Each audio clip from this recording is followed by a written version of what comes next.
Hello, everyone. How are you doing? Happy Saturday. Welcome to Facts and Two Cents. This is Petal. As you know, we are a channel that supports the Duke and Duchess of Sussex, Harry, Meghan, Archie, Baby Lily, Mama Doria, Poola Guys, Chickens, Mama Mia, all of us here at Sussex Squad. Welcome, welcome, welcome. I know this is one of my very, very impromptu podcasts, but I literally just got off work and I'm like, let me do a podcast now.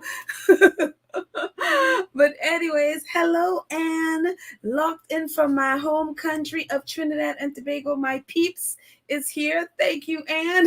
And it's the first. I was like, okay, great. I'm not gonna be alone.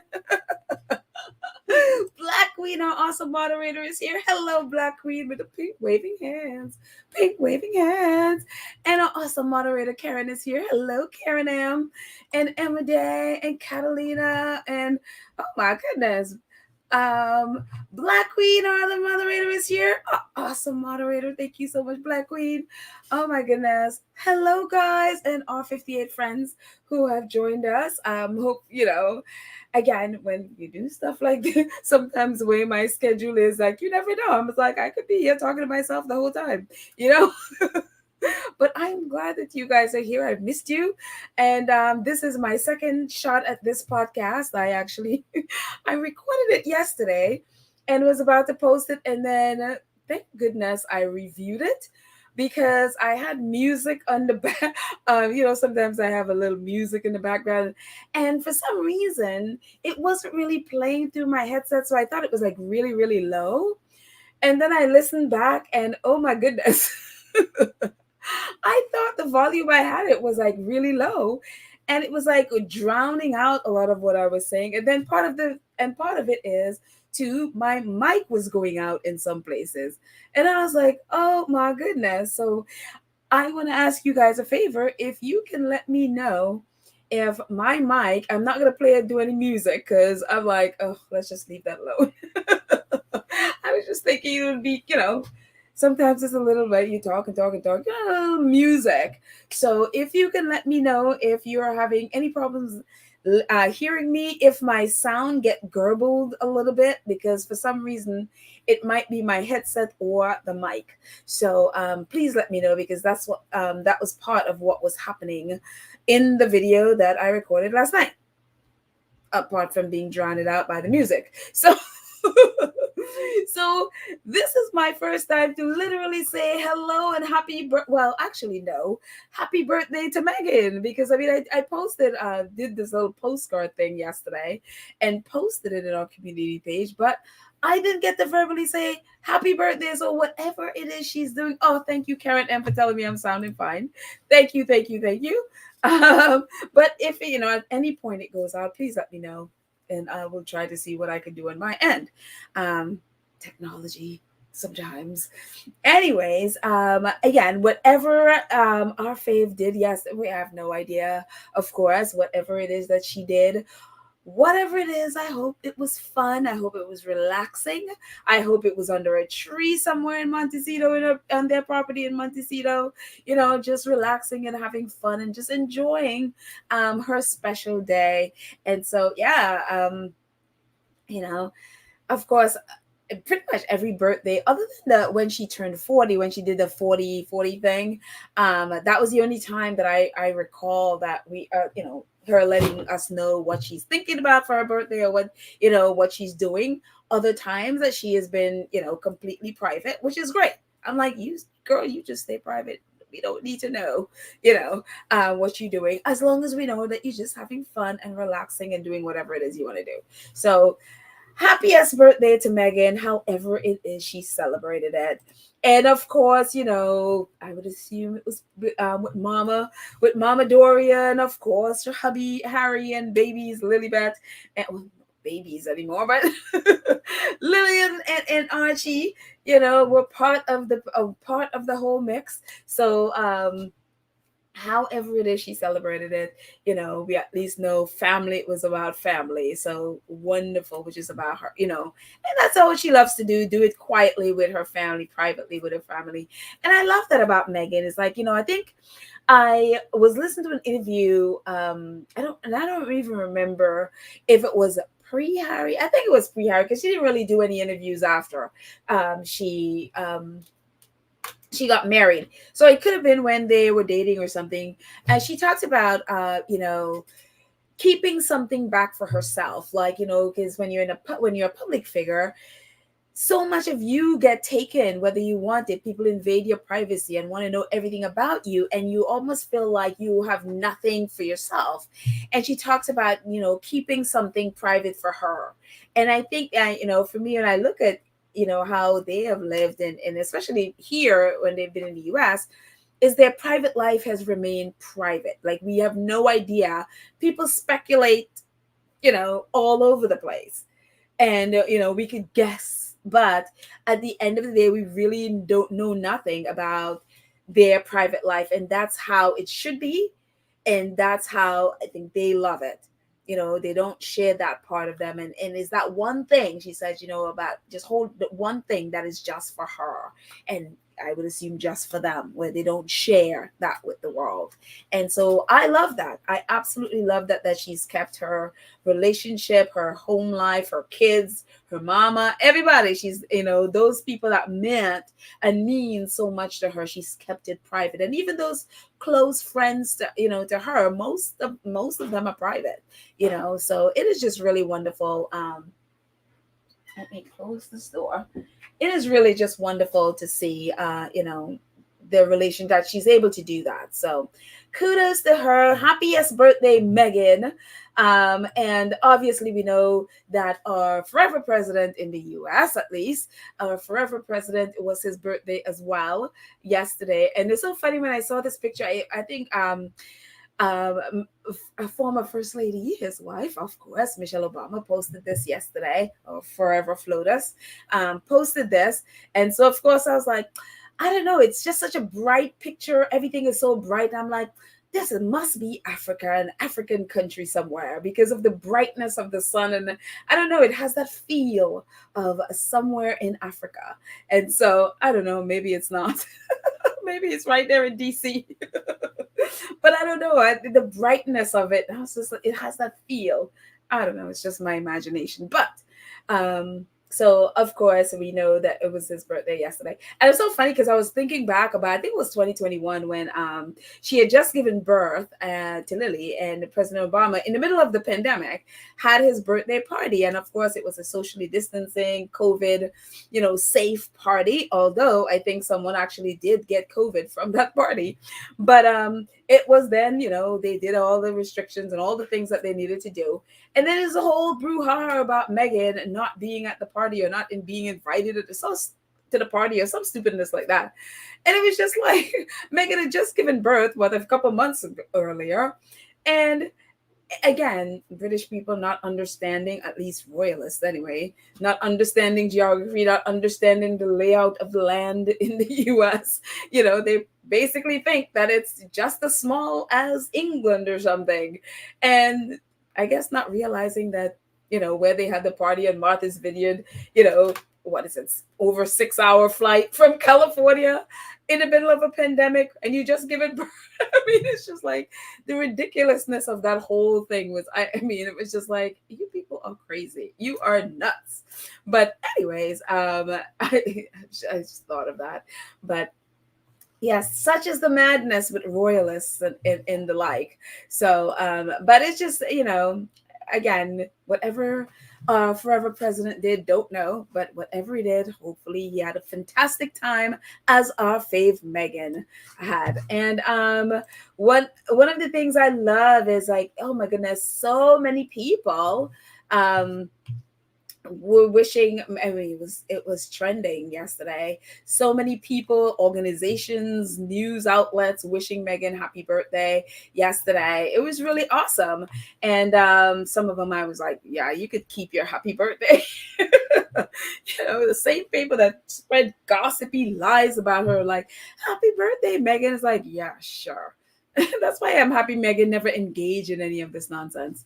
But anyways, Suits wished her happy birthday. Peacock, Suits Peacock, that's NBC. They wished her happy birthday, sending happiest birthday wishes to Rachel Zane herself, Meghan Markle. And so it's so funny to look at Meghan there. It's like she's so young, and so it's like there's a certain innocence about her. She still has that, just a more mature version of it.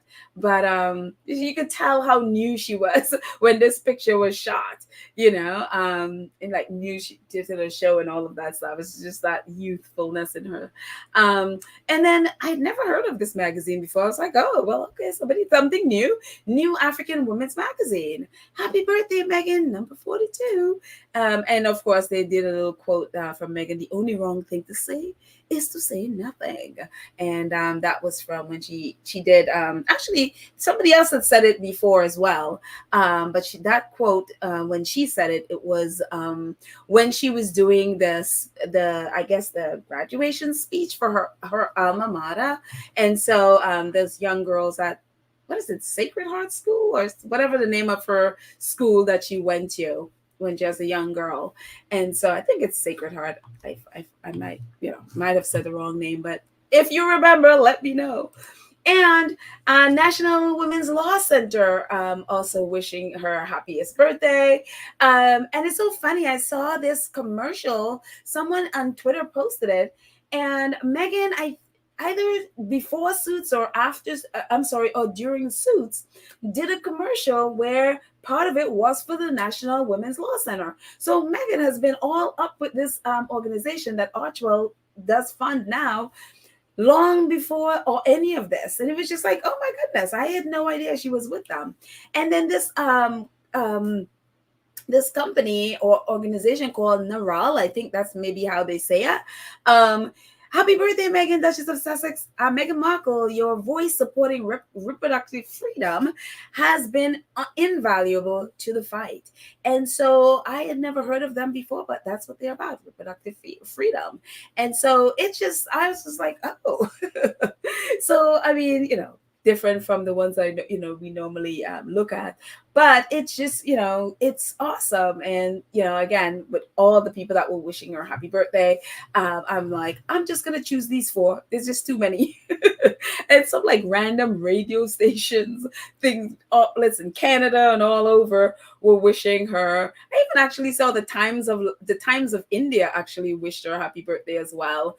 I remember the Times of India promoting her podcast when one of I forgot her name, that was who is Indian, that Meghan had on the podcast. They were promoting that thing, and I remember that episode really ranked high in India as well, when she did it with her, and I can't remember what her name is off the top of my head, but so they were wishing her happy birthday as well. So yeah, and then there's this. I was like, British reporters okay? Are they okay? I'm like, what on earth? Meghan Markle, live updates. The Duchess celebrates birthday. Like, what exactly kind of updates were they thinking that they were going to be updating? Like, it's 9 a.m. It's Meghan Markle's birthday. More news at 1. It's 1 p.m. It's Meghan Markle's birthday. More news at 6. I mean, what exactly was supposed to be the updates? And so it's just really, really funny. I cracked up laughing when I saw it, because it was just like, oh my gosh. Who are these people?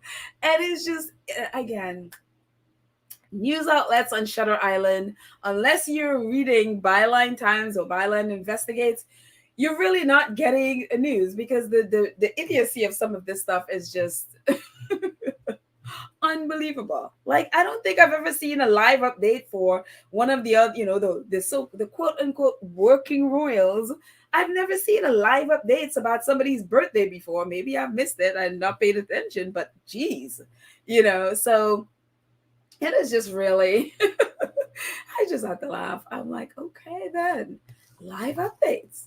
So, and Oh, I'm seeing a lot more of our friends. I was just saying some hi to some of our more of our friends before we move on. Sylvia is here. Hello, Sylvia, and Little Mac, and H Knight, and J Matt, and Fire. Oh my goodness. Connie Bomber is here. Hello, Connie, and Educate You, and Louise, and Sylvia. Hi, guys. Hello. Lola Love is here. Joan Hickey, Fancy. Hello, Fancy. Um, hello. And Black Queen is reminding everyone, like the little scrolly says at the bottom. Thank you, Black Queen. Please like, share the video, subscribe if you have not already, and click that little notification bell so you know when we drop a video. And if you're able to join the channel, thank you all so much who have and support the channel on a monthly basis. And even those of you who support in the chat, whether it's super thanks, super stickers, super thank, all the supers, or just straight donation. Thank you all so much for that. I appreciate. Hello.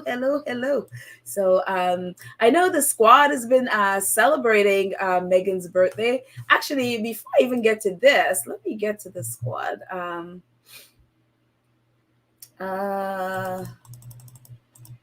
will get to there. Where is it? Here we go. So as we know, the squad has been raising funds, and this was yesterday when I did this video. This is what it was yesterday. Today I just checked and I was just like, didn't have enough time to change this. So it's up, the total now is up to 21,000 something. So the link is in the chat. I put it in the chat. So if you're interested in donating to Sentibale, definitely go ahead and do that. So again, the link is in the chat. Oh, Yulibi, thank you so much for your super sticker. Thank you. I appreciate. Oh, thanks. Let's see. I thought I saw another one. Did I just miss it? Oh man, give me 1 second. I just want to say thank you. Black Queen, thank you so much, our awesome moderator. She's like, Petal, it was Karen M's awesome moderator birthday. Wait a minute, Karen M, it was your birthday? I had no idea you share the same birthday with Meghan. Oh my goodness. Happy birthday to you. Happy birthday to you. Happy birthday, dear moderator Karen M. Happy birthday to you. And many more. So happy birthday, Karen M, with my crazy birthday song. I had no idea it was your birthday. So happiest birthday. Hope you, Karen, what did you do? Tell us. I mean, I can't snoop with Meghan, so I'm going to snoop with you. Tell us what you did for your birthday. I'm putting you on the spot, Karen M. Tell us. Hope you have fun. Hope you went out and did fun stuff. I want to know. So tell us. Since we can't snoop on Meghan, we can snoop on you. But oh, that is so sweet.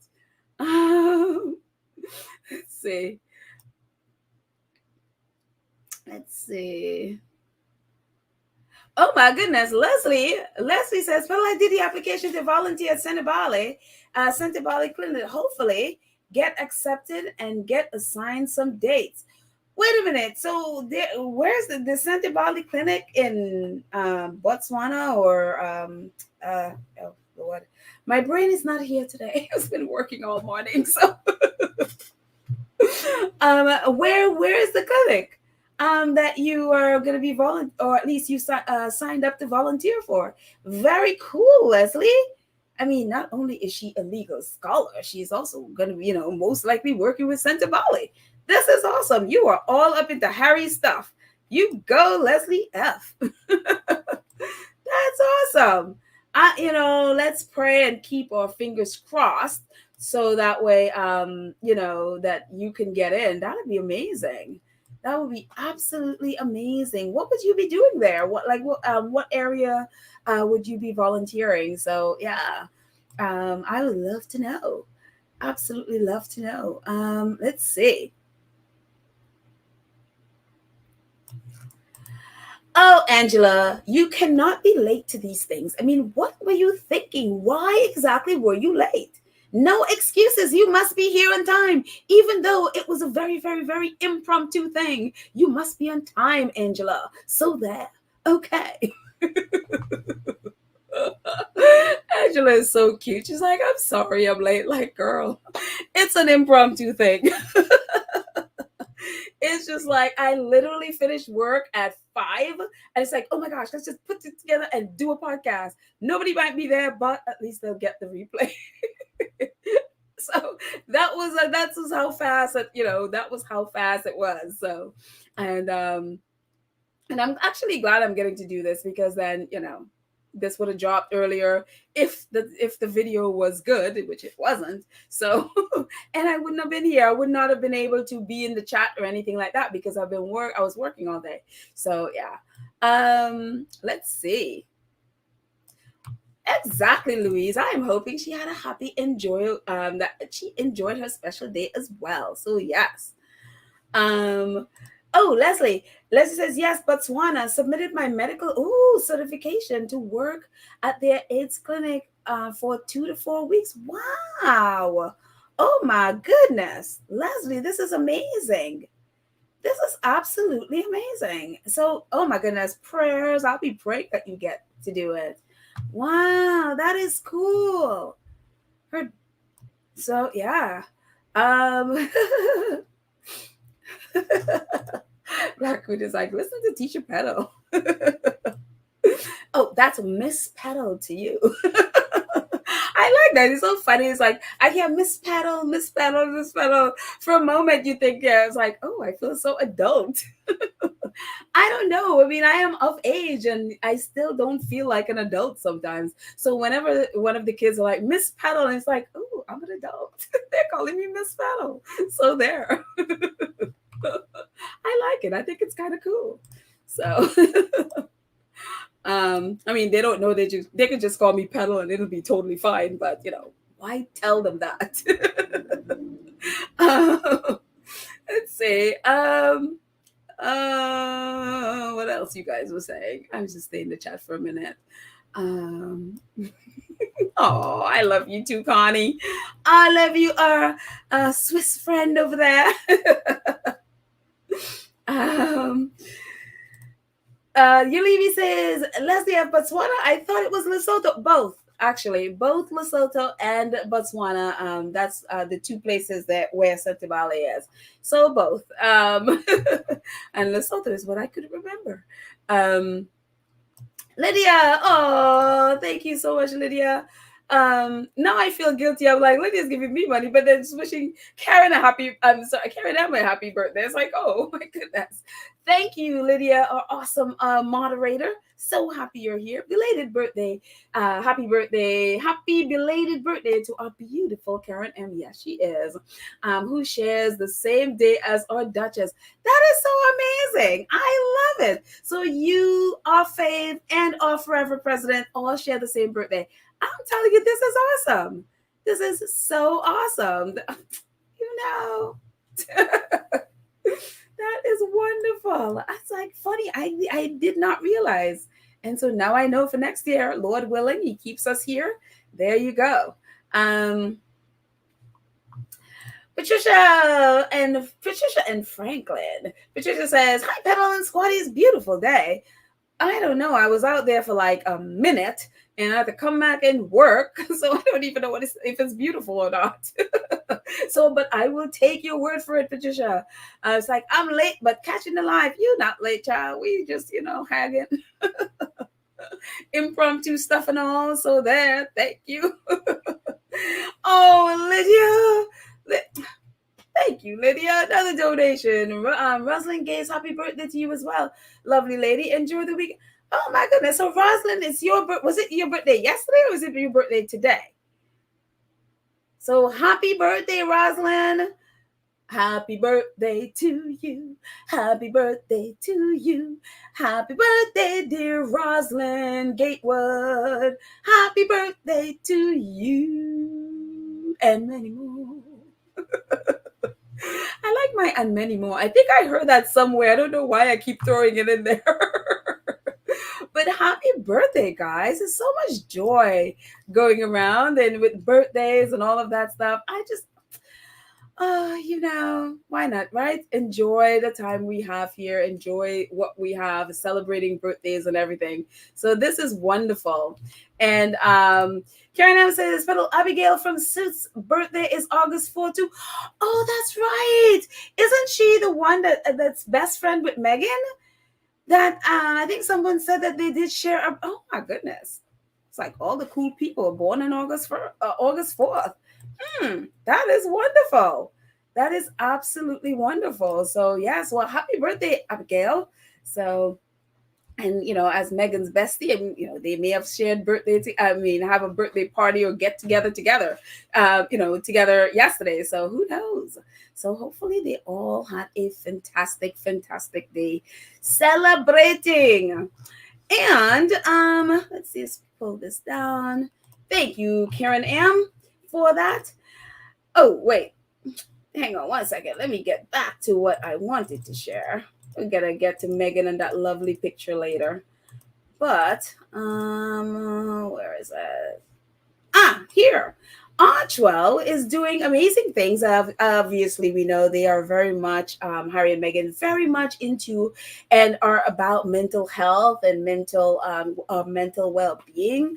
And it's so great to see, like, even when they're not part of that their foundation is. And for example, James Holt, the co-executive director of Archewell, was actually out here on the East Coast. He was over at Harvard, and actually Harvard tweeted about it, Harvard School of Public Health. And so there was like, I guess, a seminar thing that he was a part of, along with Carson Daly, who was at the Today Show. And I don't know, I'm dating myself here, but it's so wild that Carson Daly is so different, because I remember Carson Daly when I was so much younger, when he used to do the video show. I think, was it on MTV or VH1? One of them, and I think it was like something Total Request Live. I think it was called something like that. I think that's what it was called, but it was back in the day. And Carson Daly is so different now. But anyways, every time I see him, like, oh, I remember him from the video show when, videos was all the crave. Videos back then was like what, Twitter is now. It was everybody was into it. But he is now with the Today Show. And so he apparently has had some mental health challenges. So he is very vocal about speaking out and, raising awareness about mental health.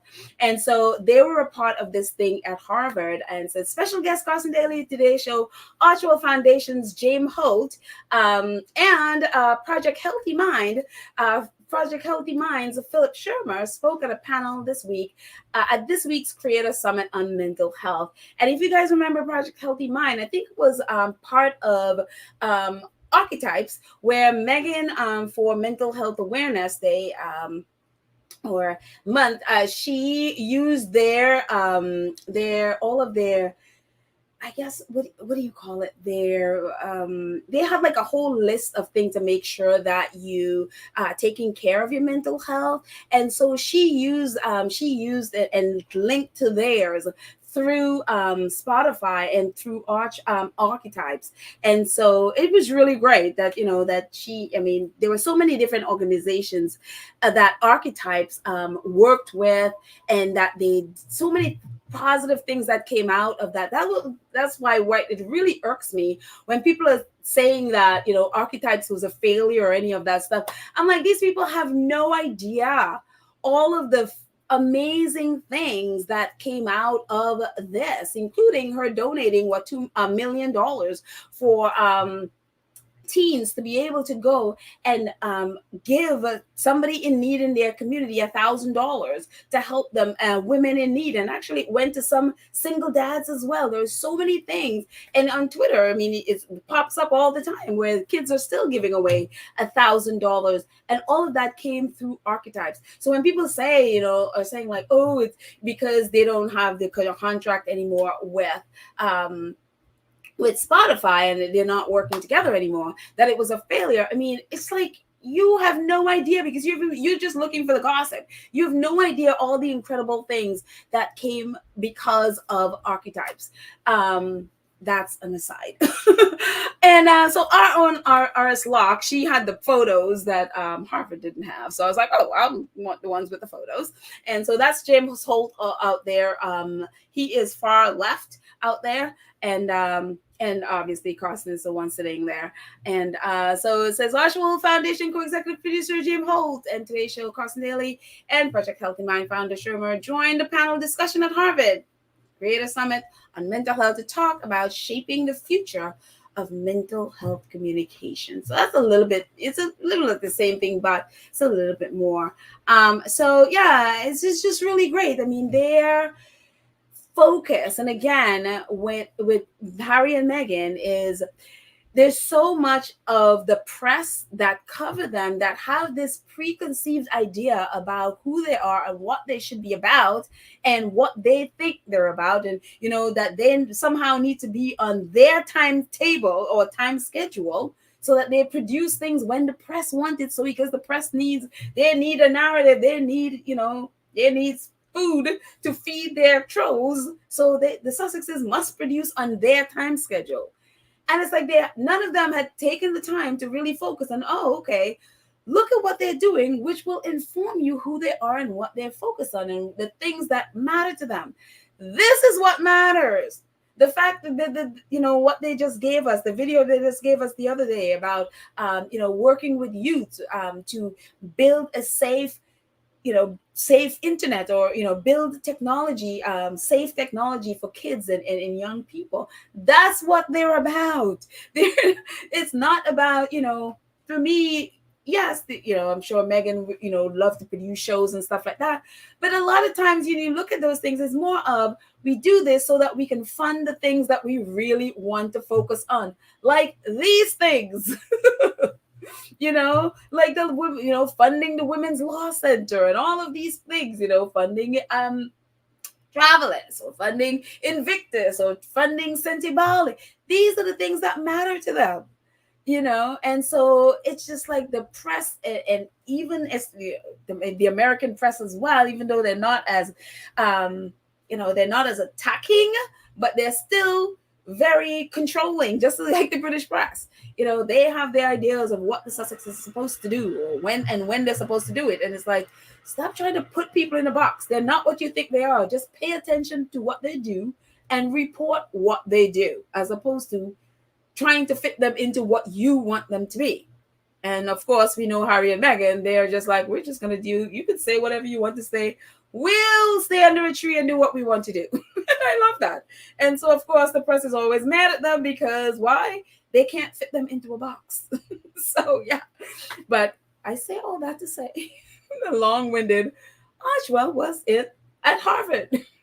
And of course, we know that Harry and Meghan fund one of their tech, I guess, classes or groups that's part of Harvard. So it's not surprising that James Holt is over at Harvard. So yeah, it's really wonderful to see the work that they are doing. And if people pay attention to their work, the work that they're doing, instead of gossip, and claiming they have friends close to the family, it's just like, stop, you're lying, Angie Gage, thank you so much for your super sticker. I appreciate your support. Thank you. So guys, so generous. I appreciate it so much, because you helped me pay for all this stuff, and I appreciate that. I need it. So thank you. What else is happening? Suits. Just in case you hadn't been paying attention, and I'm sure probably Baron has probably talked about it, and Duchess of Success has probably talked about it. But just in case you didn't know, and just in case they didn't, I'm telling you, we are at the point where Suits is breaking its own record now. And it's just like, are you serious? Everybody's like, how is this happening? And so for me, when I see Suits doing what it's doing and breaking records all over the place, billions of people tuning in, and it's, as you can see, even from this article from Variety, it's like, Nielsen streaming top 10 Suits breaks its own record for biggest acquired title with a 3.7 billion minutes watched. So the I think the end of June, early July, we got, it was like 3.1 billion, and now, a couple weeks later, it's now, it rose to 3.7 billion, because Nielsen, they compile their stuff, takes them a couple of weeks, so we're a little bit ahead of them of when they're posting their tallies. But it's like it got up to 3.7 billion minutes watched, and it's just like amazing. And for me, when you see stuff like this, you think, oh my gosh, like this trade paper is reporting it, and now all the trade papers, like we looked at the last episode, Washington Post, so it's now in mainstream press as opposed to just in the entertainment trade papers, and of course some of the tabloids, although not a lot of them, because they don't want to report this good news. But one of the things that has always been with me, and especially things pertaining to, say, Harry and Meghan with this, when you look at all of these numbers and the popularity of this show, you would think that the press had something to do with it, because the press always feels like Harry and Meghan need me to promote their work. They need to come and do interviews with us. They need us to talk about them so that they can be famous, or that their work would generate publicity. That's how they are able to, their stuff is selling out billion, at least there are all these billions of people, whether it's watching the Harry and Meghan docuseries, or this, or Harry's book and all of that stuff. And yes, Harry did a bit of press for his book and all of that. But when you see something like this, and you would think, oh, okay, this is press driven, it is not. This had nothing to do with press at all. The press was not on this at all until they realized how many people were watching. This whole thing was driven by social media. Social media is the one that drove this, and is continuing to drive the popularity of the show. The press, it's only a couple weeks ago that the press started taking notice, like, oh my gosh, 3.1 billion, are you serious? And so it's just kept up and kept up and kept up. But Harry and Meghan's popularity, or the interest in them and people wanting things that they have, has nothing to do with the press at all. In fact, the press could literally go away. They are more of a nuisance than anything in the world. We did not need Variety to tell us this, because we didn't need the other trade papers to tell us the popularity, because we saw it online, because we've been talking about this, how many episodes now, about people's response to Suits. So we knew it was big. We knew it. We knew Harry's book was big. Why? Because so many response and so many people are online. The press came in after. And so for me, when I think of them, and how the press likes to think of itself, that somehow they are relevant, and that we need them to talk about Harry and Meghan in order for Harry and Meghan's work to sell or work to be popular, it's nonsense. So that's why, for me, I've always felt like, even with, say, Meghan's, like, the couple of interviews, and even Harry's thing for his book, I'm like, it wasn't even needed. It was so not even needed, even doing interviews with the press, because people want to know about them. If they, again, so much so that, no matter what, every time Meghan wears an outfit, squatties are always complaining, including the last couple of days. Apparently, Meghan she was out, and everyone was like upset because they turned around and whatever she was wearing was sold out. And then whatever she was wearing in the video, the turtleneck brown thing, I don't ask, that she was wearing, sold out. People gravitate to them, and they just soak up everything that they're about. There is an Instagram account there was an Instagram account called, I think it's called like @Meghan or something like that, where people are convinced that is Meghan. I think that thing has been there since 2022. And so apparently, for like how many times the press has, quote unquote, discovered. I'm like, I thought y'all discovered this last year. But apparently some squatty is the person that discovered it or something. whatever. Anyway, people have convinced themselves that this Instagram account with apparently no following nobody and has put no posts. I mean, literally no post has been there. Have convinced themselves that it's Meghan, and this thing is now has like 30 something thousand people following this account that they think is Meghan. And I'm like, there is no post. She's, if it's her or whomever, is not following anybody. But all these, especially the last couple of days where the press has been talking about it, it's just that the amount of followers is just skyrocketing. Only the hope that is Meghan.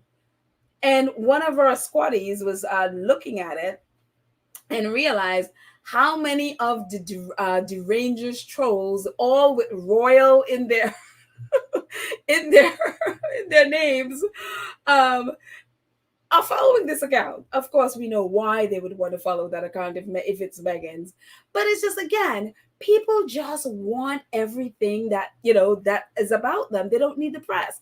And so for me, I'm like, they have so much power in themselves that, again, they put out that little video on their website. It wasn't a press release or anything like that.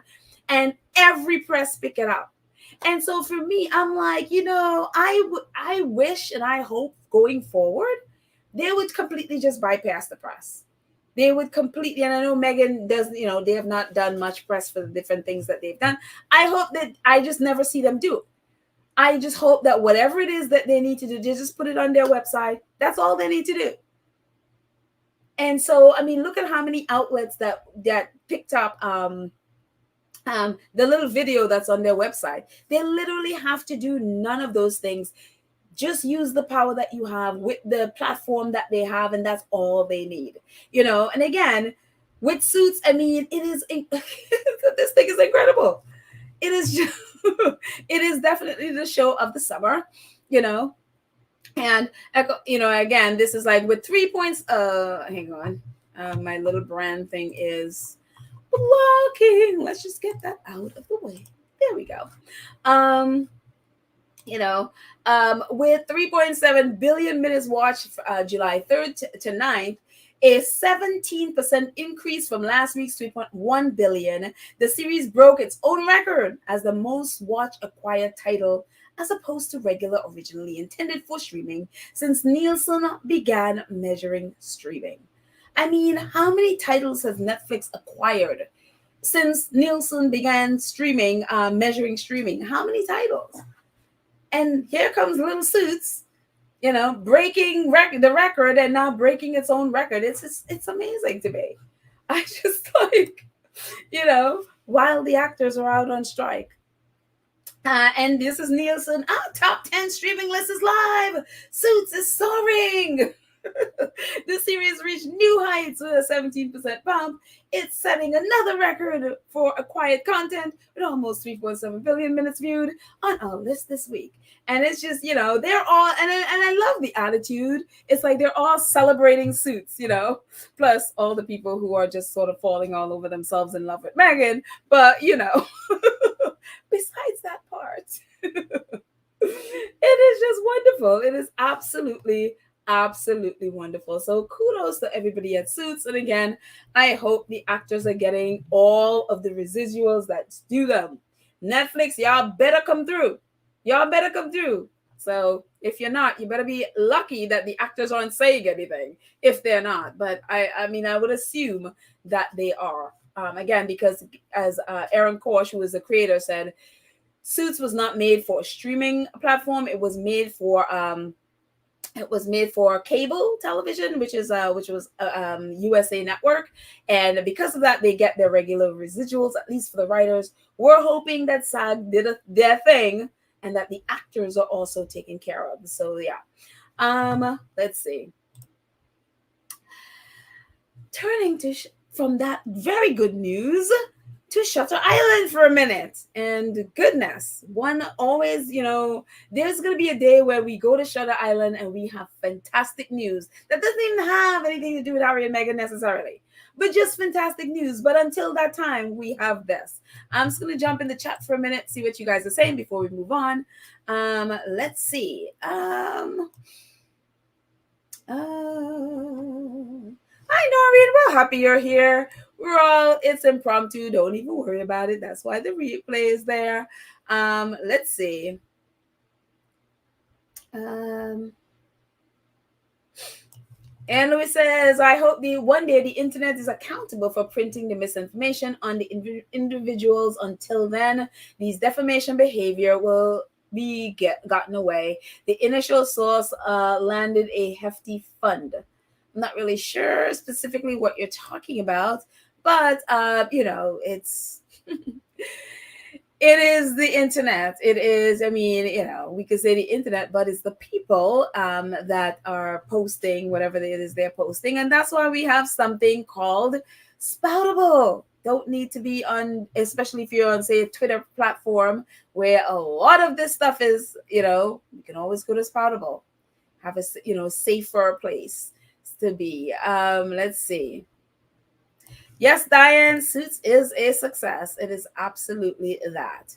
HKG says, Spotify wanted Harry and Meghan to trash the royal family and wouldn't. And the Obamas left Spotify and went to Audible. Very, very true. Apparently someone was saying, and I don't know if that person was from Spotify, it sounded like it. They were upset that Meghan wouldn't talk about personal things. And they and I'm like, that person, whoever it was that said that, was a man. They didn't understand the concept of the, because again, it was, even though a lot of guys watched it and really, really enjoyed it and talked about it on Twitter, some men, especially the very ones that Meghan was targeting and, she was pointing out and calling out, some, not just men, but society in a whole, how it treats women. Did not get the concept. And I'm sure Spotify probably had an issue because it's like, well, they did all of this for, Netflix, and they had the Harry and Meghan docuseries and all of that stuff. And they're like, well, why can't you do that with us? I can imagine that conversation happening. I could, and seeing what, how really successful it's been on Netflix. I could imagine Spotify sitting over there a bit jealous because they wanted some royal gossip and Meghan was not into that. So kudos for Meghan for not even going there. They're not worth it. Why spend, episodes talking about people that are not worth you talking about? You already did your thing. So anyways, let's see. What else is happening? This is happening, and I'm telling you guys, Byline Times is hitting it out of the park with their investigative journalism. It is just so good to see, and I hope they stay because, as with everything, I don't ever believe that things and people start out with bad intentions, but with money and fame and all of that thrown in, it goes south. It can go south really, really fast. And so I'm really hoping that Byline Times stay actual journalists and really continue their incredible investigative work. And I appreciate that so very much.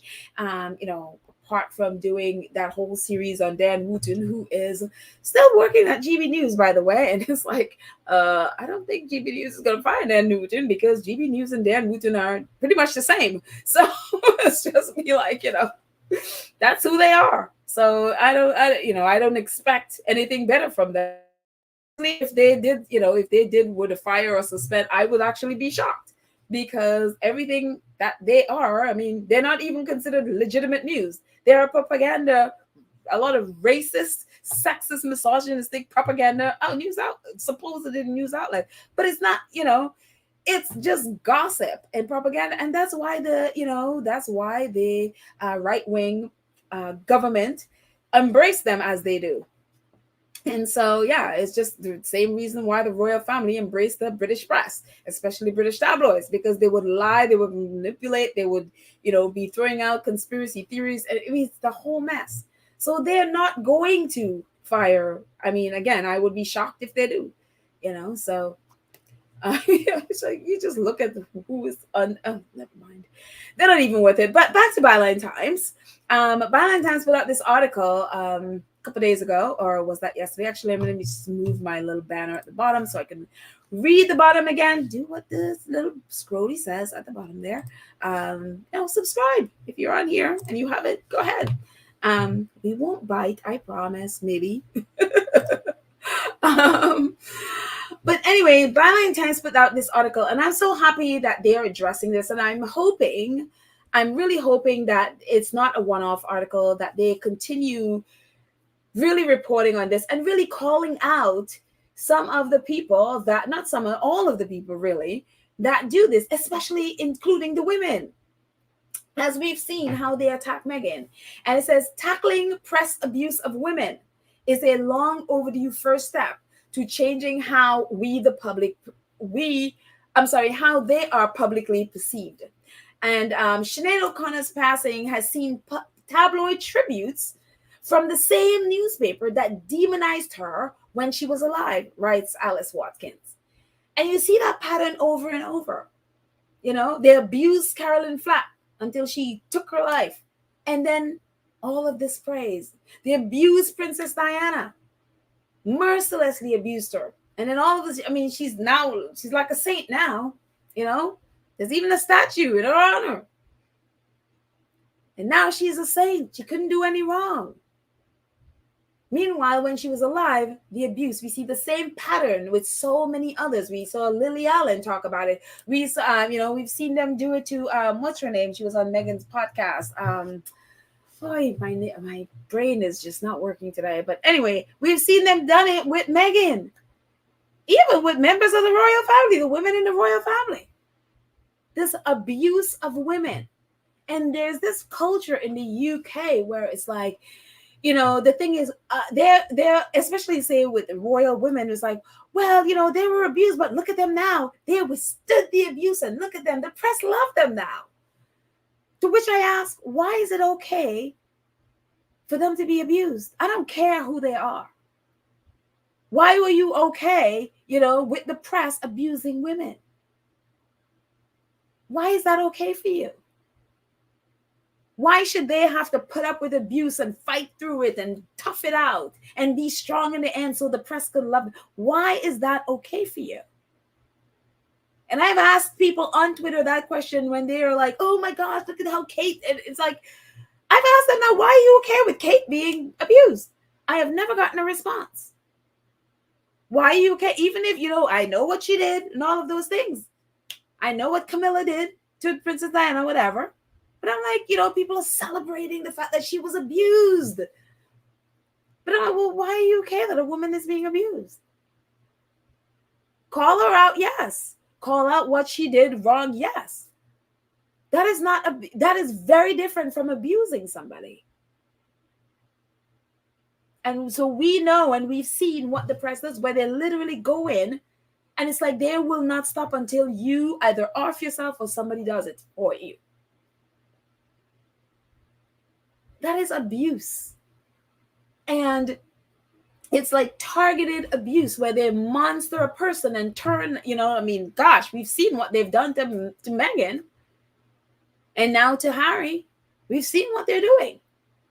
And so I hope Byline Times is going to continue with this. And I hope they call out some of the British, especially these women reporting, not especially because the men are brutal, but to see the women join in, the women like Sarah Vine, the women like, Carol Malone and all the others, Rebecca English, Joe Elvin, all of them who attack and attack and attack, Camilla Tominey, all of them. I hope that they call them out and put examples. The squad have uber amount of receipts of attack from the Angela Levins of the world. And so I'm hoping that they do to this what they've done with Dan Wooten and expose it, call it out, give examples of it, and shame them. And not to mention, and not forgetting the men. Hello, the Dan Wootens of the world that is still abusing Meghan to this day. The Piers Morgans, the Jeremy Vines, the Jeremy, whatever his, Jeremy Clarkson, all of them. The lies and abuse. And I really, really hope that they, continue with this and do a major investigation, because this needs to be exposed. And, because a lot of times people don't pay attention, especially to who wrote an article. And so this is some of what the article says. Following the death of Sinead O'Connor, newspapers have been leading gushing tributes to the singer and songwriter. Tabloid reporters have praised her iconic and fearless have praised her as iconic and fearless, pointing to her social impact and how she used her platform for activism. But while O'Connor was alive, the press refused to champion her for speaking out on serious issues. Instead, it ridiculed and demonized her. In her 30-year career, the Irish singer was subject to abusive press coverage and level of scrutiny beyond that afforded to elected politicians. In death, she has become a boundary-breaking icon. But while she was alive, those same newspapers deemed her troubled and her activism controversial. This pattern of hypocrisy is something we've seen countless times before. Amy Winehouse, Carolyn Fack, Paula Yates, Whitney Houston, we can throw in Meghan in there. All depressing examples of women who have been publicly shamed and abused by the newspapers.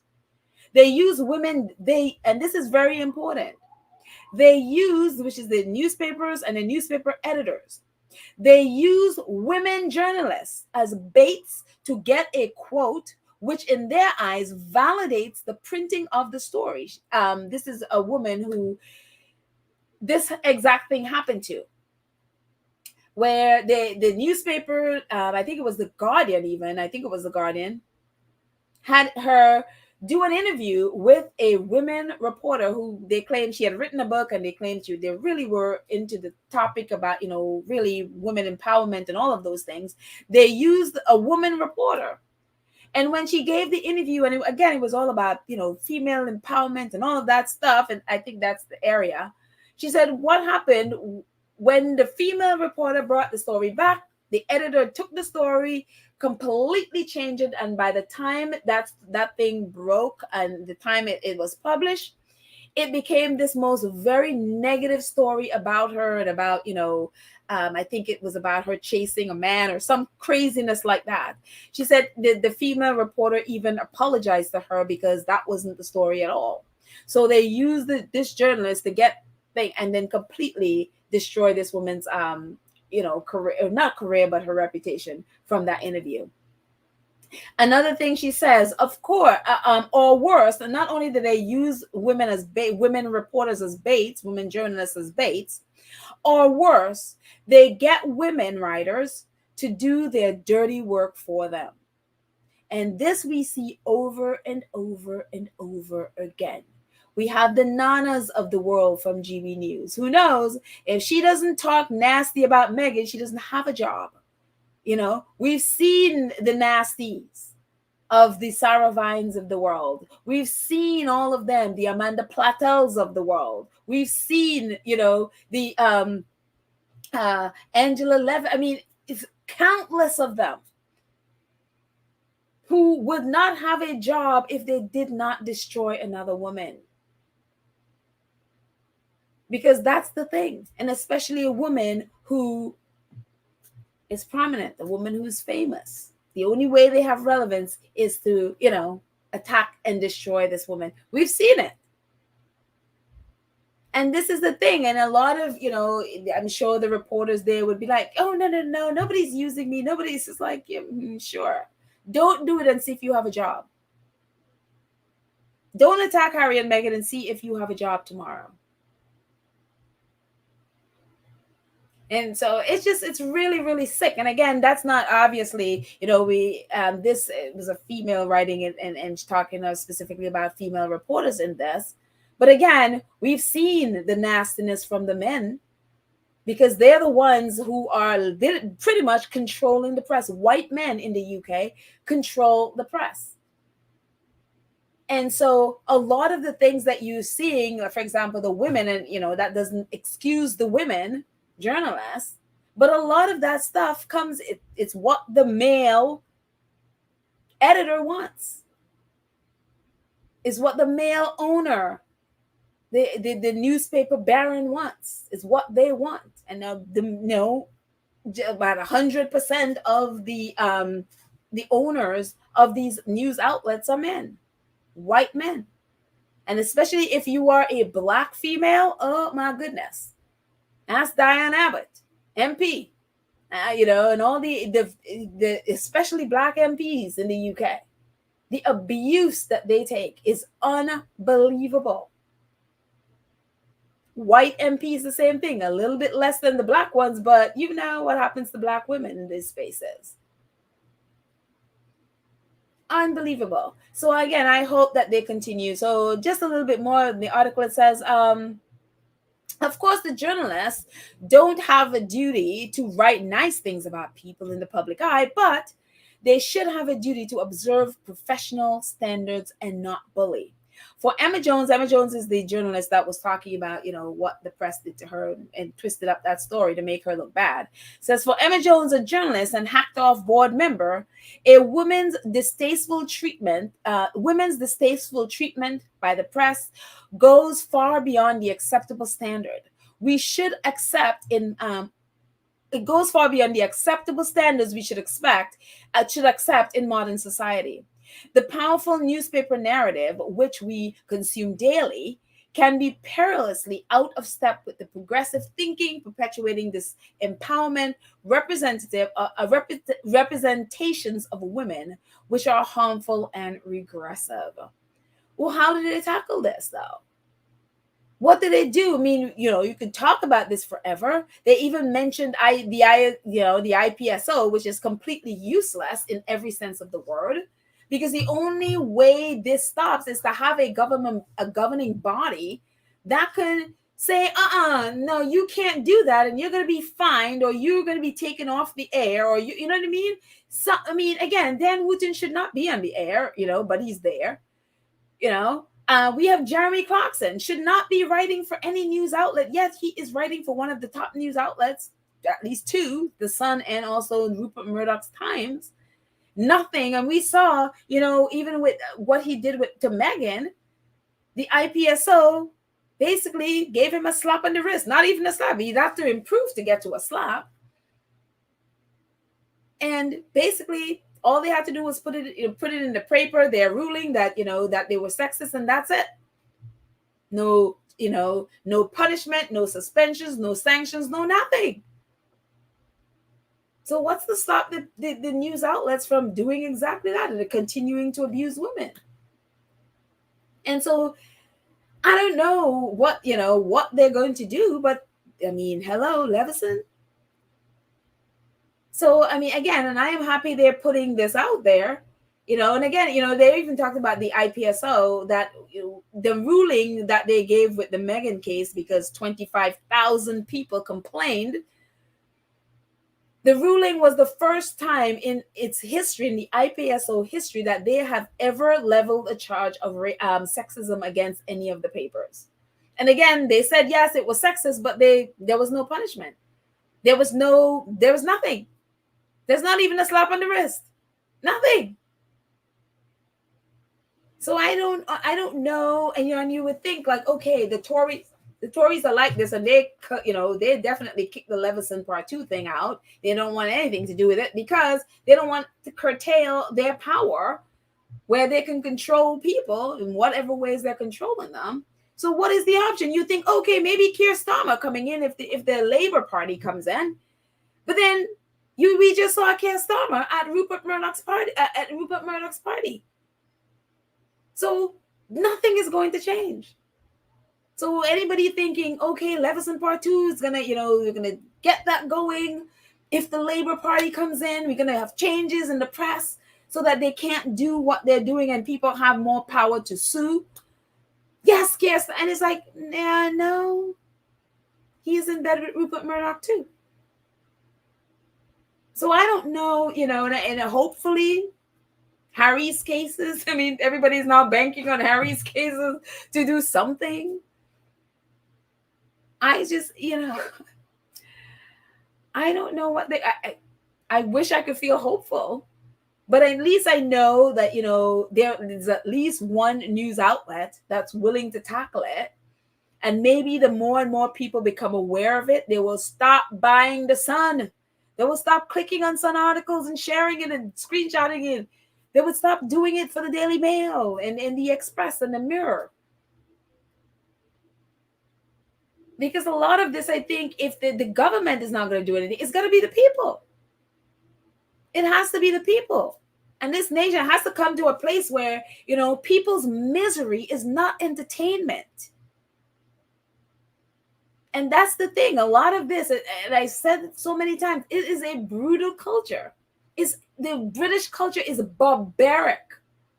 And it's like, get as brutal as you want. It is our entertainment. We'll sit here and drink a beer and laugh. Oh, you said this and this thing, did this about this celebrity. Oh, it's funny. They're not human, so I can laugh about it. So it just, again, it comes back to the people. If you're not consuming it, they can't sell it. Because the government is not going to do anything. And the papers surely, and the news outlets surely not going to regulate themselves at all in any sense of the word. We've seen that. The royal family is not going to do anything because, again, they use them because they can lie to people and mislead people, and which benefits them. So the only option there is the people and the courts. That's it. That's it, because the government is not going to do anything. Even if they vote in a Labour Party, it's not going to change. So it's just, again, thank you, Byline Times. I hope they keep at it. I hope they keep, putting this out there, and they're getting a lot more popular. Since the Dan Wooten thing, more and more people are signing up and sharing their articles. So more and more people are learning about these things. So this is good. It's a good start. So I'm hoping that it's not a one-off, that they will continue this and really out people. It's time those people, stop. Like, people in the UK need to know who these reporters are, and it needs to be in their faces. So anyways, I'm just happy again, great. And, they're doing great with their reporting. What else is happening? Talk about the same topic. Talk about Carol Malone. This is one of our squatties up there. What's it? How do you say her name? Cecil K. She posted this photo, and of Princess Diana, and they was hounding her and abusing her. Especially the one in the bottom, where she was hiding. She is down. And cameras are still trying to take pictures of her, and the abuse that was hauled at her. And it's, but she also posted this picture by Carol Malone. And this was the title. This is what Carol Malone posted the day Princess Diana died. Of course, I'm sure this was probably posted before she learned that her death. I don't know. But this is what she posted. Be clever like Camilla and climb up, die. And it's just like, same Carol Malone was abusing Diana then. It's not the only thing she wrote about Diana. The same Carol Malone is, to this day, abusing Princess Diana's son and his wife. They're not going to change. And so for me, it's, you got to call them out. Got to single them out, name them, shame them, not that I think they're going to change. I'm sure they're going to gaslight you because it's what they do. But I think more and more people have to, they need to be household name and labeled for what they've been doing. People should not hear the name Carol Malone and not think abusive reporter. This is what she's been. This has been her career. That is what the people should not hear the name Angela Levin and not think, abusive. I can't even call her a reporter. She's like a devil's child. The same with all of the others who've been abusing, Piers Morgan and all of them. There needs to be labeled according to what they've been doing, so, but it's just, yeah. Again, I hope this goes further and it doesn't just stay there. Let's see. Louis says, Prince Charles is the cruelest husband I have ever experienced in real time. He is a terrible man. He's definitely one of the worst. Definitely one of the worst. Him and Camilla, oh my goodness. Oi! About two people who deserve each other. Let's see. And it says they keep going until people die and think nothing of it. The UK media rags and Australia. Yeah, it's like they're like, for me, I look at them, it's like kind of like animals feeding. It's like they're animals feeding on its prey, and it's just like they just keep feeding and feeding and feeding and feeding and feeding, and when it dies, they pretend to cry, like Dan Wooten pretending to cry over Carolyn Flack when he was part of the abuse that drove her to what she did for herself.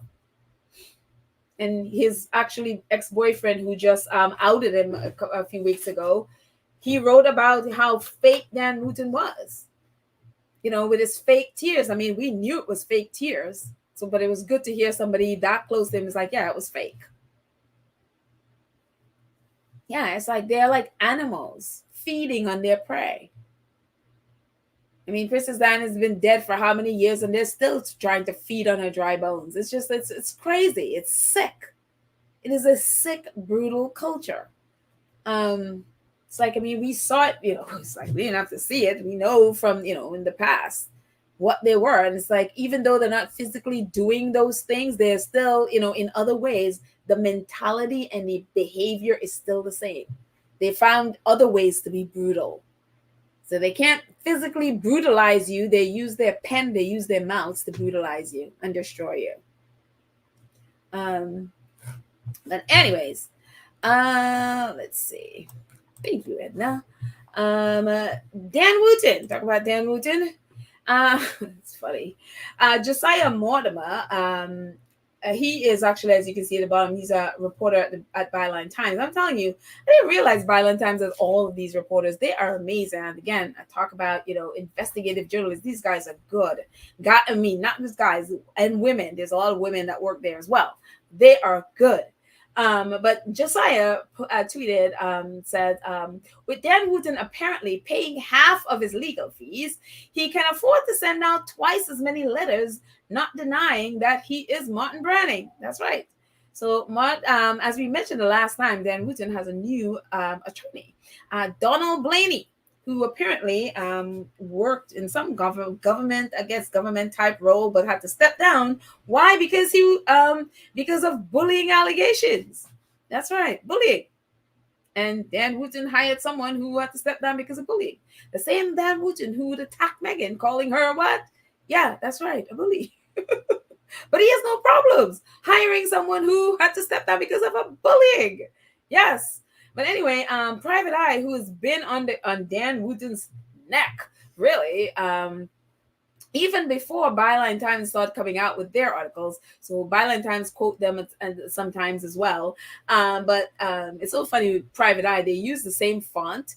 And so you always know when you see some kind of post or something, or somebody posting from their newsletter, because it's exactly how it looks there in the middle is exactly, so you always know it's very different from regular ones. It says Dan payment to letters of the law. It says there was once a time when printing details of the suspected shenanigans of Dan Wooten would earn you a punchy bit of post from feted London law firm Michon de Rea. Alas, those days are no longer. What with Dan's legal crowdfunder having petered out at 38,000, barely a quarter of the 150,000 he had his heart set on, the Mail quietly dropping his column, and the recent purchase of a swanky £1.25 million house, putting a squeeze on his personal finance, it seems some economies are having to be made. Farewell, then, the £950 and an hour Hellfire Mission, and hello, the more frugal £400 an hour fight with his new lawyers, Griffin Law. It still feels like an awful lot of money to shell out for letters that don't actually deny you're Martin Branning. But maybe that's just us. And the point is, like, in all the legal letters that Dan Wooten's lawyers have sent out threatening the press and basically rendering the British press mute, although there are things that they should be mute about that they're not, whatever letters that they've been sent by the lawyers have rendered them mute. The one thing that the lawyers have not said is that Dan Wooten is not Martin Branning. And so that's why Private Eye is like, that's an awful £100 an hour for a lawyer that cannot say you're not Martin Branning. And also too, those people who, as it says, his fundraiser has petered out at 38,000 because the first night, the second night, it was a 37. Since then, I mean, that was what, the 17th of July, I think, when the first article came out. Since then, it only has gotten to 38,000. But my thing for the people who donated 38,000, why are you giving Dan Wooten your hard-earned money? And how do you, feel about yourself when you now realize that Dan Wooten just purchased a £1.25 million house? This is who you gave your money to. The people were saying all day, Dan Wooten is a millionaire. Why is he raising money? Why? Because he doesn't want to put his own money in there. He knows people that listen to him are stupid. He's seen Donald Trump do this. People in, MAGA people, how many times are they going to have to hear that Donald Trump is using their money that's supposed to go for campaigning for his personal use? How many times? And they're still giving you money. And then Wooten applies some of the same Trumpian behavior, including calling, Byline Times reported fake, and then calling them just a, left wing, trying to make this into this political thing and it's this culture war and all of that stuff, applying the same Trumpian behavior. Because why else would he be crowdfunding when he's already a millionaire? Why? He knows his listeners are stupid and they will believe any stupid thing he says. And to this day, I mean, there was one man who was literally, he posted a picture that he was in a wheelchair. He said he just got his, like, I guess, I don't know, it's like a kind of like a disability payment or whatever, and turned it all over and donated it to Dan Wooten. And it's like, dude, I mean, you're in a wheelchair. I can't even feel sorry for you. That's just straight up stupidity. I wonder what that guy's thinking now that, knowing that Dan Wooten, who he just gave all his money to, just recently purchased a £1.25 million home. Again, he knows his listeners. He knows they're stupid. But apparently now that, there's so many of the Byline reporters come out, they've stopped giving. Because a lot of his friends in the media, including Nana and all of the others, were sharing his fundraiser. So I guess they all stopped giving and it stayed at 38,000. Unbelievable. But, he doesn't have to pay 900 pounds an hour. Now this is, alleged bully lawyer who likes to refer to himself as like a pit bull or something like craziness like that. And it's just, and it's funny because Byline Times is digging up all this stuff about him, and his relationship to, I guess the new owners of Cambridge Analytica, who was part of the whole Donald Trump. I mean, it's just a whole mess of things, and associated with, I think Steve Bannon, and it's just, and recently Dan Wooten just had him. It's just like Byline Times is, I mean, they are experts at investigative journalism, which I love. So, I mean, they are digging up a whole bunch of things on his lawyer. So expect some articles about him at some point. So very interesting. Very, very interesting. And also Byline Times, apparently this organization called the Mortimer Memo, they did a survey, and apparently the majority of people want Dan Wooten off the air. And I'm like, well, y'all gonna protest? I mean, you could want him off the air, but you're not saying nothing. You're not protesting. You're not speaking up about it. Apart from the squatties, not many people. I mean, now more and more people are learning about it, but they're not really protesting to get him off the air. But again, as I said earlier, even if you protest, this is GB News we're talking about. The only thing that would get him off the air and GB News have to part with him is going after their advertisers and their advertisers abandoning them. That's what will get them off the air. I mean, their owner is a billionaire. I apparently got all this money recently from some thing. I don't remember. I think some bank or some venture capital thing closing or something like that. And he got tons of money out of that. So he has more money to put into GB News, and the rest of it, I guess, comes from advertiser dollars. But go after advertisers, the people who keep them there, the advertisers. Go after them. Go after those companies. The same thing with, the Daily Mail and others. You have to go after the people that are giving them money, because that's where you have to hit them, that pocket, or they won't care. And again, GB News has no moral high ground to stand on when it comes to Dan Wooten, because they're all one and the same. So what are you going to say? Like, oh my gosh, I'm going to fire you. But, oh yes, I have, Nigel Farage here and I have the rest. I mean, it's like, hello. They don't have any moral high ground to stand on. So, I mean, it's kind of like, well, I guess we're ride or die, we'll stay together. We'll go down together or we'll rise together. That's kind of where they are at. So I don't expect GB News to fire or suspend him, So, and people are still watching it. There's people still supporting him. And the Angela Levins of the world are still going on the show. And they're still getting ratings. I mean, again, Dan Wooten is their highest rating. If they take Dan Wooten off, who do they got? They don't have a channel. So don't expect them, unless you hit them in the pocket, don't expect them to fire Dan Wooten, because they're not going to do it. So, let's see. I'm just going to go in the chat for a second. Sylvia says, Lola, unfortunately, U.S. mainstream news talk Trump 24/7. Exactly. The entertainment channel gossips about Harry and Meghan, especially Meghan. That's why they cannot report anything else. Very true. Very, very true. And I'm telling you, with Donald Trump, I don't think anybody needs convincing. That's who the press wants back in power. Why? Because they don't have to do any work. Donald Trump is a daily drama. And it gives them, they don't have to work for their stories, because they get a story every day from Donald Trump. They get drama every day. And what does that do? It drives clicks. It drives traffic to their site. They get clicks. They get a quick, they post it. They get, thousands of people commenting. That's what they want. Traffic to their website. So for me, the majority of the press, and that's why they talk about it, the only reason why Donald Trump was in office in the first place was the press. Because they could talk about, now they could talk about, look at all the things that Vice President Kamala Harris is doing. All the places she's going, all the incredible audiences she gets no matter where she goes. Very rarely in the press.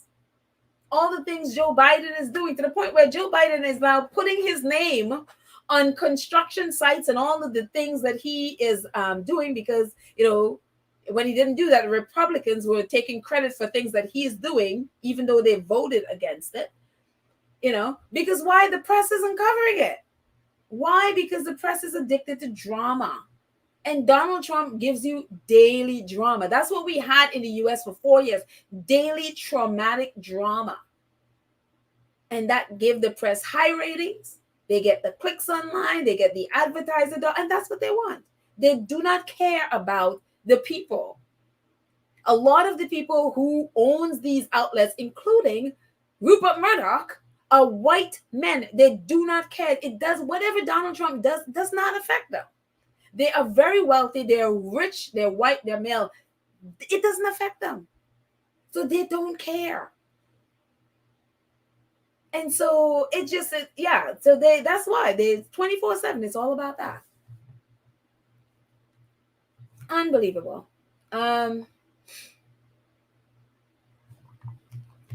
Yeah, it's totally right. Where is Joe Biden? No real reports.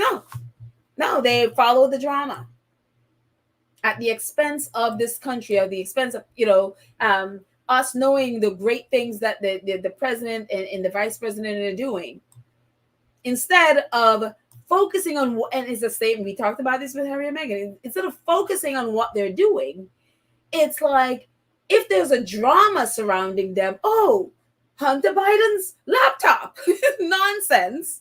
Yes, they'll run. But when Kamala Harris is going through all these places, I mean, there are videos of her going to, wherever she, and the response of the people that are there, you will not find it if it wasn't for Twitter, you would never see those videos. Because the press doesn't care. They go for drama. Let's see. And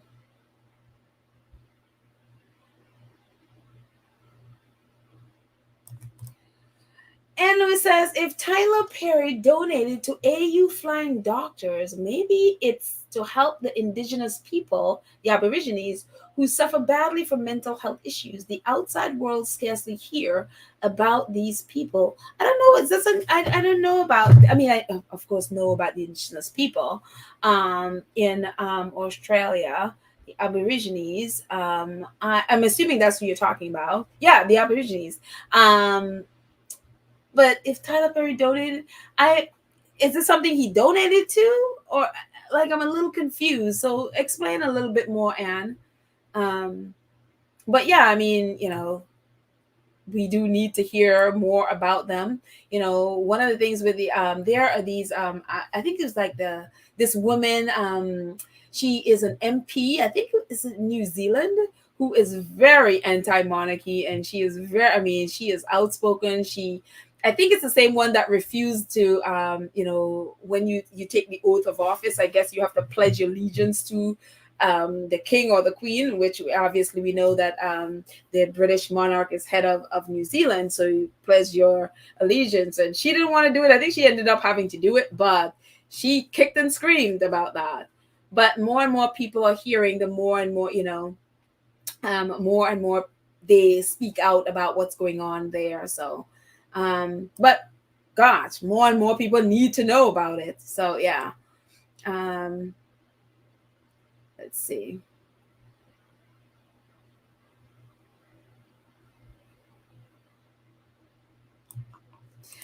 Diddy says his new lawyer sounds like an ambulance chasing lawyer. The yellow hammer. We put the hammer down to get you the injury money you deserve. Exactly. And I mean, look at Dan Wooten, right? When you think of Dan Wooten's character, he's like the equivalent of the ambulance chasing reporter, right? It's kind of like the same. So for me, it's just like, birds of a feather. He ain't no different. So there you go. It's like, if that lawyer is chasing ambulances, Dan Wooten definitely does whatever it takes to chase a story, including allegedly blackmailing people in every way. And I mean, we've read those 7 reports, right? So let's see.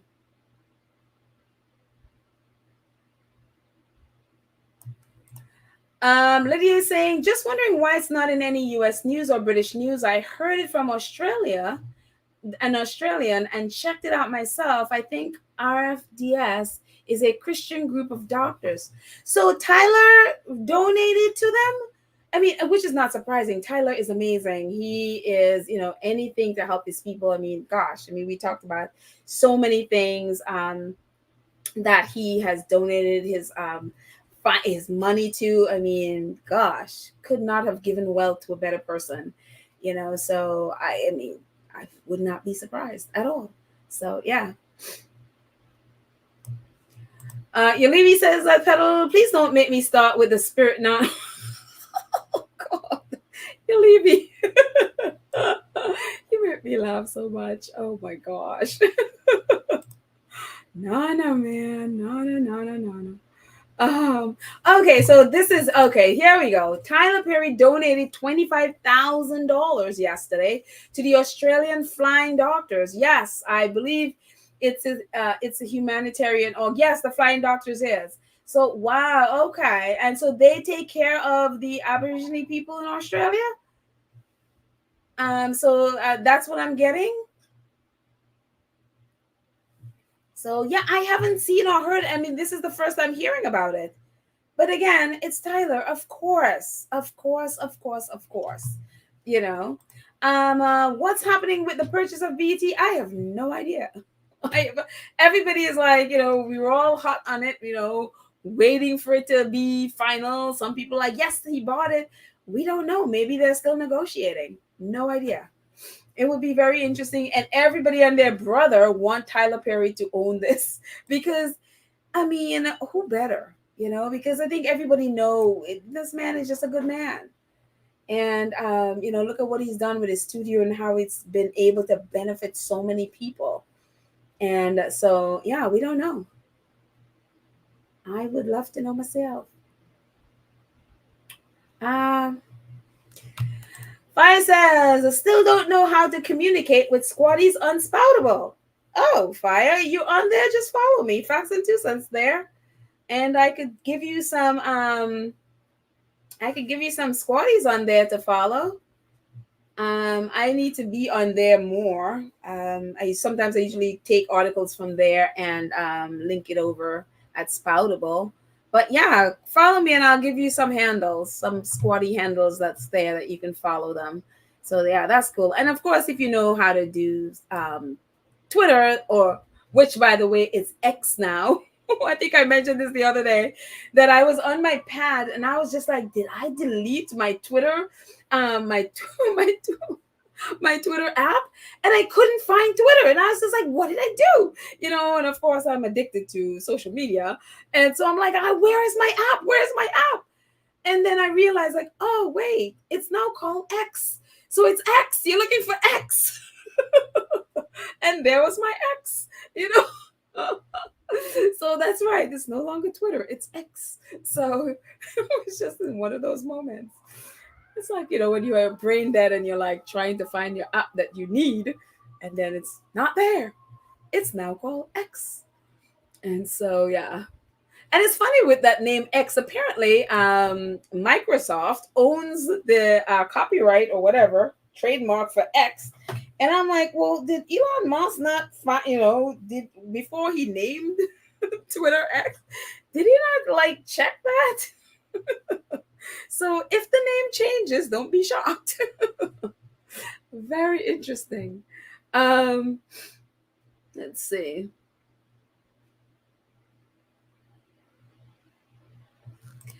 Terry says, saw a report that TP or Tyler Perry was $1 million short of the asking price back to the negotiating table. That was the last I heard. Oh, okay. Well, this is news to me. I didn't know. So again, who knows? Maybe I'll have more partners and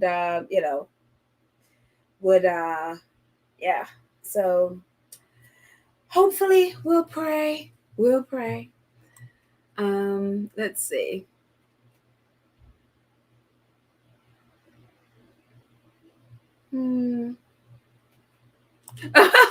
Yeah, this was my dream too, right? Little Max. What's happening with BT? Well, I will just say maybe he's trying to get the little ones, his son, Lilibet and Archie's contract written. Just joking, just kidding. I mean, I was saying that too. It would be great to, if the Sussexes are part owners. I mean, I would say, of course, as you know, I have all these dreams and visions for the Sussexes and their kids, which it's my dream and vision for them. So there.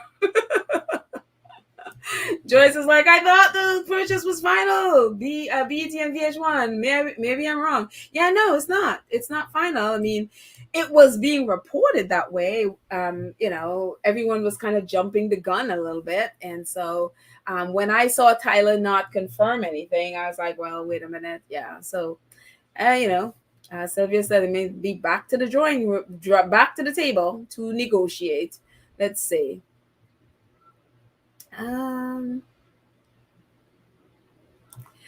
Lois says, I left Twitter X.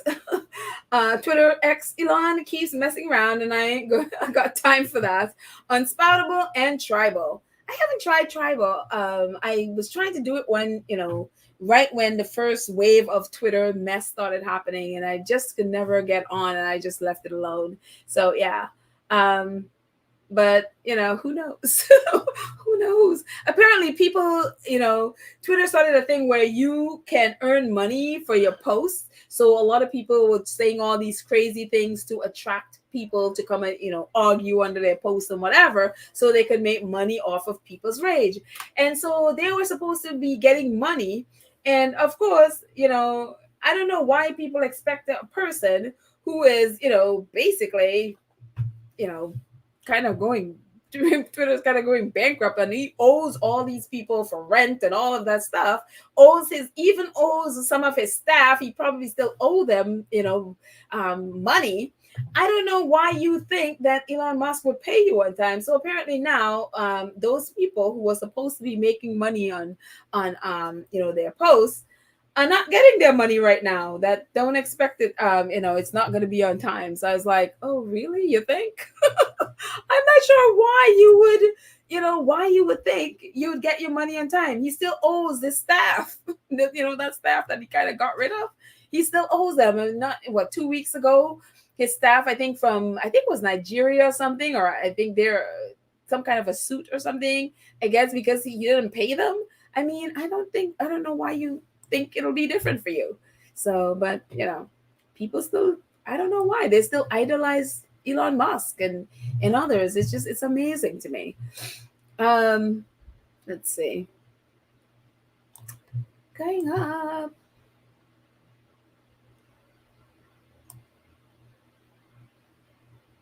And Lola Love confirming you have 25,000 yesterday to Australian Flying Dog. Yes, I believe it's humanitarian only. Yeah, the Flying Doctors, I've heard of them before. It is definitely a humanitarian charity. Yep. Let's see. A couple more before we end. Hello, my friends. I just 595 of my favorite people are here. Hi, guys. Thank you for hanging out with me. Oh my goodness. That is awesome. It's great to bond on what is today? Saturday. Yeah, Saturday. It's like my days are rolling into one on a Saturday. Awesome. Let's see.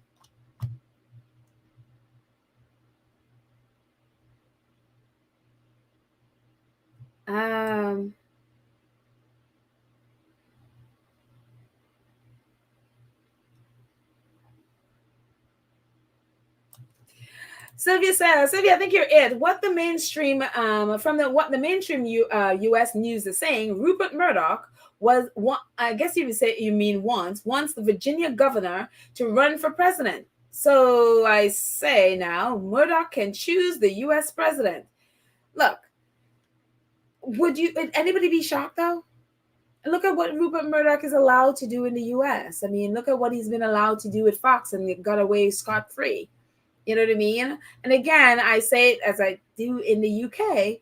If those in government weren't getting a benefit from what Rupert Murdoch does, he would not be allowed to, have Fox News.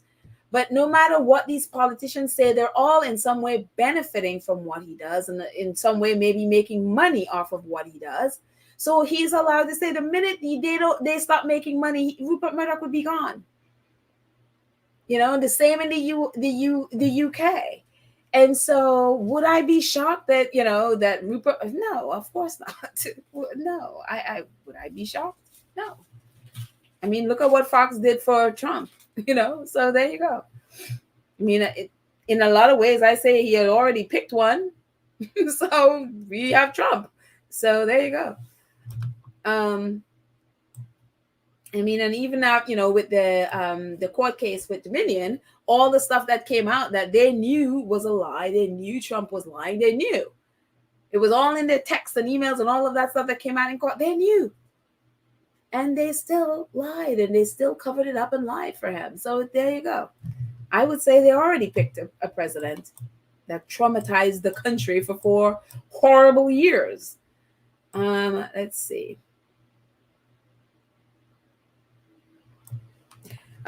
Lois, I think you're also it. Elon can't pay his bills. He still owes millions and seven. Yeah, and he wasn't paying Google the engine he uses. Exactly.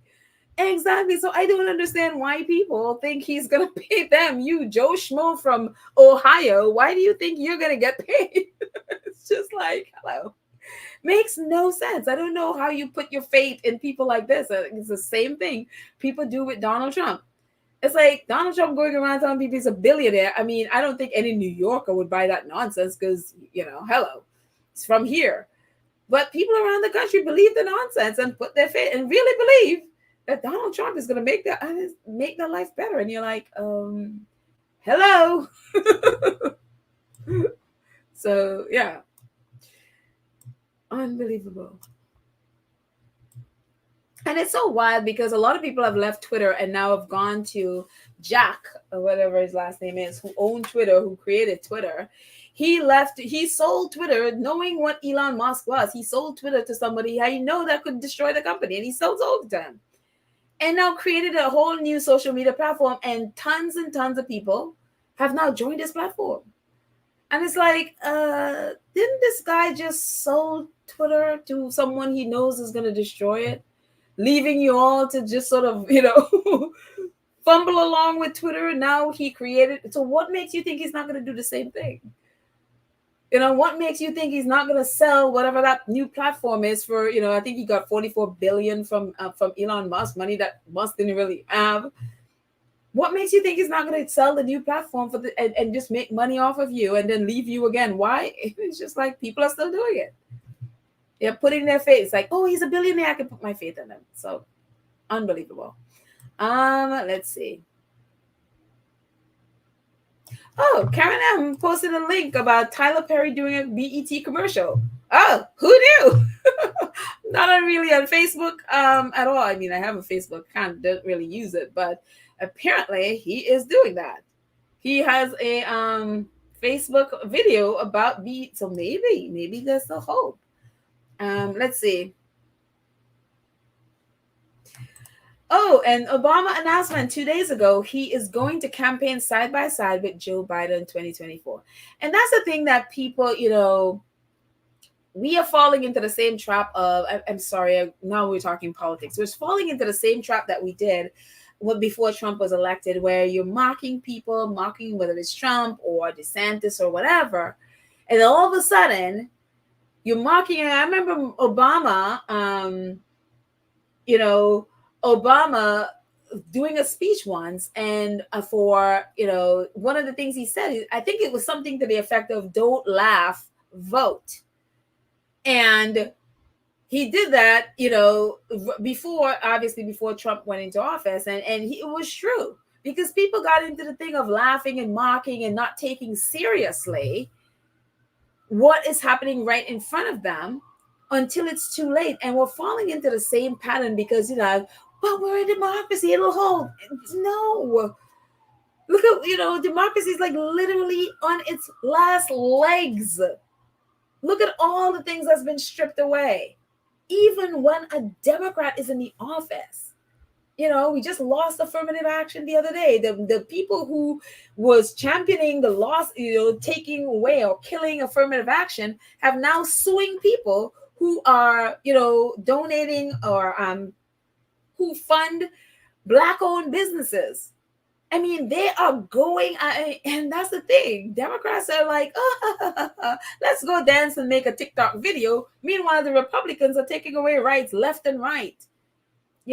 Where I think it's in Texas now, they are trying to take over the schools from, and it's just like, are you serious? We have people are banning books, and it's just like, we have Florida, and it's just like, we're not taking it as seriously as we can until it's too late. And so if we're not careful, we are going right back there. And I think Barack Obama understands that. And that's why, because if he is there, more of the press will cover it, because he will draw the press. And that is a good strategy.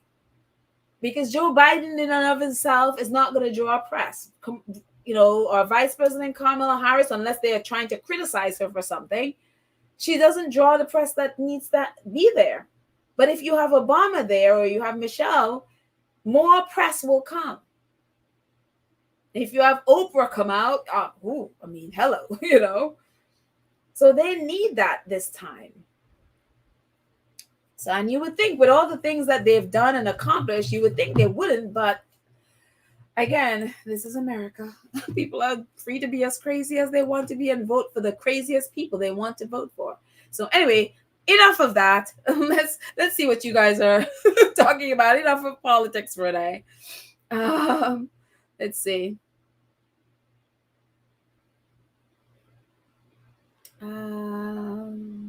Anything else?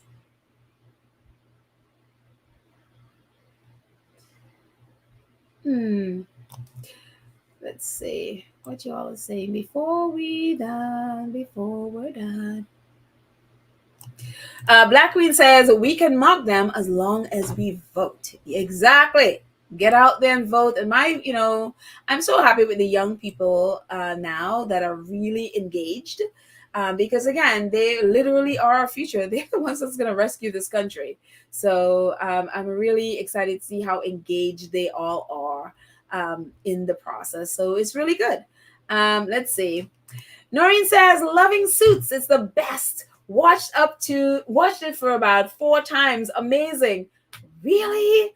I still need to start my binge. Maybe I could start it tonight. Ooh. Yeah, maybe I could not do work tonight and just start my binge. Thank you, Noreen. You've just given me a good idea. Thank you. And Noreen is loving her Suits. Wait a minute. You watch all 4 what is it? In 8 seasons, 9 seasons? You watched it 4 times? Wow. That's intense. Wow. Amazing. One day I'll catch up with you, Noreen. One day I'll catch up. Let's see.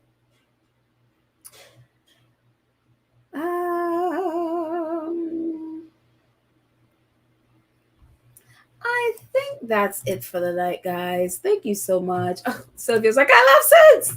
Yes, we're going to end it right there. We love Suits. We love Suits. We love Suits. Wait, Baron started? Baron has started his binge watch as well.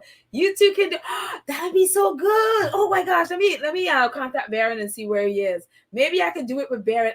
I'm not a binge watching person. Like, other than the Harry and Meghan docuseries, which I've watched like a million times now, I normally am not a person that will sit and binge watch television shows. It's just not something. So for me, that's hard. Like, I would go to like 1 episode and be like, okay, that's enough for like 2 weeks or something. And so maybe if I have a buddy to binge watch with, then we can sort of like, yeah, I saw this and this happened. Maybe that could, you know what? Yeah, I'll ask Baron. Maybe we can do it together. So yeah, that'd be kind of cool. Oh, Lola says she's on the 8th season. Wow. Had to take a break, but we'll finish tonight. Whoa. My goodness. So maybe, because I watched up to, I think, the 4th episode of season 1. So maybe I can obviously start with episode 5. I'll see how many I can do tonight. I'm not doing any work. So there you go. My evening is set. I'll be working tomorrow. All right. Joy says, Suits is worth it. Took me a week to watch to watch all 9 seasons. Oh my goodness. You're like some people on Twitter who are like, man, I started this and it has taken over my life. Oh my goodness. Sophia said that the Suits storylines are written so you can go back to back. Oh my goodness. Oh, so it's one of those things that it sort of pulls you in that you can't wait to see what happened next. Very interesting. Very interesting. Pedal, where can I find your Spoutable account? Just signed up. I need some Squatties account to follow. At Facts and 2 Cents. That's it. Exactly how it's written here at Facts and 2 Cents. I am at Facts and 2 Cents on Twitter, at Facts and 2 Cents on Spoutable. So that's where you'll find me. And so, yeah, follow me. I'll follow you back, and I'll get you guys some handles from some squatties that you can follow there. So, yeah, absolutely, Alibi. Let's see.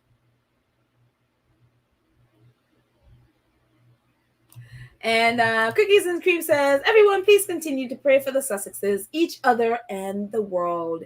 Yes, very, very, very true. Very good. And I think we'll end it there, guys. Thank you so much. Definitely end with prayer and, praying for each other. Please take breaks, get away from online craziness and smell the flowers and the roses and air, say fresh air, but I'm in New York, so it's just air. All of our New York squatties know what that means. It's just air. And so, but yeah, definitely pray for each other, and yeah, send each other positive messages. But thank you guys so much for hanging out with me. I appreciate it so much. And I did not bring in my credits, but thank you to my awesome, not my, but our awesome moderators, Church Nelly, Lydia, Cookies and Cream, Karen M, Black Queen. Thank you all so much for your incredible work keeping our space safe and fun. And also to our wonderful 2 Cents crew who support the channel monthly. Thank you. And also to our Gold Star supporters that you see in the chat, that donate in the chat. Thank you all so much for helping me to afford to be able to pay for this channel. So I appreciate so much your help in this. And so, yes, much appreciation. So anyway, have a fantastic Saturday evening. I will go binge watch Suits, and tomorrow I will tell you what I found and what I learned and how amazing Meghan is. Of course, I'm just watching it for Meghan, of course. So, anyways, thank you. And for those of you who are here and who have not subscribed, go ahead and subscribe. Click the notification bell so you know when we drop a video. Please like and share the video. Help us to build the channel. And if you're able to join our 2 Cents group, and which supports the channel on a monthly basis. So thank you guys. Have a fantastic evening binge watching whatever it is you're binge watching. And I will see you all tomorrow. I love you guys. Bye.